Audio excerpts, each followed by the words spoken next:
আসলে ভাই, এই সমাজটা বড়ই অদ্ভুত। এই সমাজে আপনি বেয়াদবি করবেন, ঘাত্তারামতি করবেন, মানুষের কথা শুনবেন না, বাঁকা পথে চলবেন, তাহলে এই সমাজে আপনি ভালো থাকতে পারবেন। হ্যাঁ, এটাই কিন্তু সত্য। তবে এই জিনিসটা খারাপ হলেও এটা সত্য। মানুষ আপনাকে দেখে পাশ কাটিয়ে চলে যাবে। মানুষ আপনাকে স্পর্শ করবে না, ভয়তে স্পর্শ করবে না, কারণ জানে যে আপনি ওই যে একটু উড়োধরা টাইপের।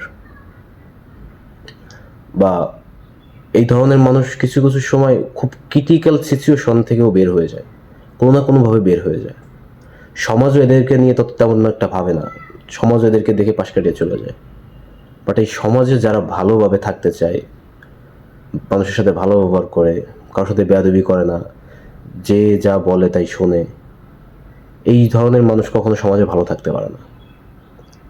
তাদেরকে সমাজ ধরেই নেয় যে তারা আসলে অসহায়, বা তাদেরকে কথা বলে তারা কথা শুনে, তো তাদেরকে এত বেশি গুরুত্ব দেওয়ার কোনো ব্যাপার নেই।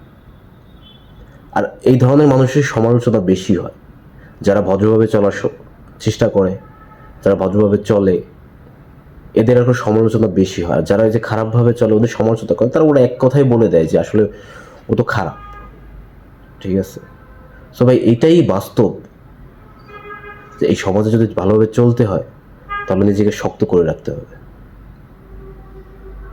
মানুষ আপনাকে কি বললো কি না বললো ওইটার দিকে তাকানো যাবে না। যদি আপনি এই সমাজে ভালোভাবে বাঁচতে চান, যদি মাথা উঁচু করে বাঁচতে চান,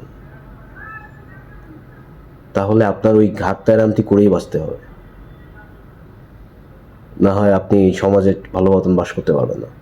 আমার ভিডিওগুলো যদি ভালো লেগে থাকে তাহলে অবশ্যই লাইক, কমেন্ট, শেয়ার করবেন এবং একটা ফলো করবেন। আর কমেন্টে জানাবেন যে ভিডিও ভালো হচ্ছে না। আসলে আমি নতুন, তো কোনগুলো ভালো হচ্ছে কি ভালো হচ্ছে না, বা কোন কোয়ালিটির ভিডিও দরকার, বা আমার কোনো জায়গায় কোনো গ্যাপ আছে কিনা, অবশ্যই জানাবেন। ধন্যবাদ সবাইকে।